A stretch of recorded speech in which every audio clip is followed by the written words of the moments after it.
हिंदू धर्म में भगवान शिव की पूजा का विशेष महत्व बताया गया है। शास्त्रों में भोलेनाथ को बहुत भोला बताया गया है। अन्य देवताओं को भले ही प्रसन्न करने के लिए कड़े जतन करने पड़ते हो, लेकिन भोलेनाथ के मामले में ऐसा नहीं है। मान्यता है कि जो भी भक्त सच्चे मन से महादेव की पूजा अर्चना करते हैं, भगवान शिव की उन पर सदा कृपा बनी रहती है। भगवान शिव अपने भक्तों से बहुत साधारण सी पूजा, जल और बेलपत्र अर्पित करने से ही अत्यंत प्रसन्न हो जाते हैं और उन्हें शुभाशीष प्रदान करते हैं। शास्त्रों में भगवान शिव की पसंद और नापसंद की वस्तुओं को अर्पित करने के बारे में उल्लेख मिलता है। जिस तरह भगवान शिव को बेलपत्र धतूरा अत्यंत प्रिय है, उसी तरह कई ऐसी वस्तु हैं जिन्हें भगवान शिव पर अर्पित नहीं करना चाहिए। उन्हीं में से एक तुलसी भी है। मान्यता है कि भगवान शिव को तुलसी नहीं चढ़ानी चाहिए। तुलसी चढ़ाने से भक्तों को उनके रौद्र रूप का शिकार होना पड़ सकता है। बहुत कम लोग जानते होंगे कि भगवान शिव को तुलसी क्यों नहीं चढ़ानी चाहिए। आइए आज हम आपको इसके पीछे की पौराणिक कथा बताते हैं। एक पौराणिक कथा के अनुसार पूर्व जन्म में तुलसी का नाम वृंदा था, जो जालंधर नाम के एक राक्षस की पत्नी थी।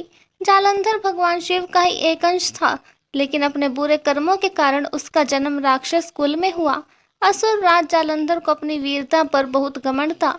उसे हर कोई बहुत परेशान था, लेकिन फिर भी कोई उसकी हत्या नहीं कर पाता था, क्योंकि उसकी पत्नी वृंदा एक पतिव्रता स्त्री थी, जिसके प्रताप के कारण राक्षस सुरक्षित रहता था। राक्षस जालंधर की मौत के लिए वृंदा का पतिव्रता धर्म खत्म होना बेहद जरूरी था।